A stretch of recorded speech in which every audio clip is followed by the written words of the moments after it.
আমরা এখন জানকী চটিতে যমুনোত্রী দর্শনের সর্বশেষ বাসস্থান এই জানকী চটিতেই হয়।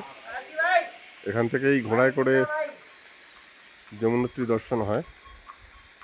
6 কিলোমিটার দূরত্ব ট্রেক রাস্তা। এই আমাদের হোটেল অতিথি নিবাস এবং তার উল্টো দিকেই এই সুউচ্চ পাহাড়।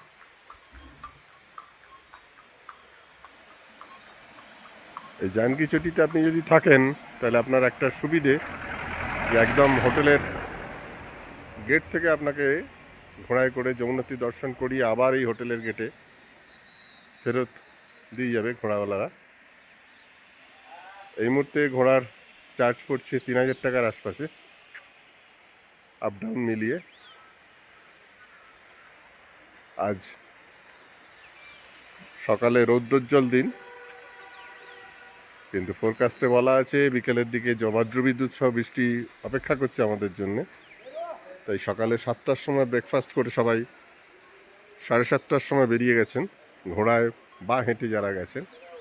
এখন ঘড়িতে সকাল 7:40। সবাই সকাল সকাল জার্নি শুরু করেছেন যাতে দুপুরের মধ্যে বা খুব জোর বিকেল 4টের মধ্যে সবাই এই দর্শন শেষ করে ফিরে আসতে পারেন। এবং জানকী চটিতে থাকার সুবাদে আমাদের এই সুবিধাটা আছে যে হোটেলের গেট থেকে আমরা ঘোড়ায় করে যেতে পারি এবং হোটেলের গেটেই সেই ঘোড়া আবার নামিয়ে দিলে তাকে পেমেন্ট করা হয়। বিভিন্ন জায়গা থেকে গাড়ি আসছে, দেখতে পাচ্ছেন।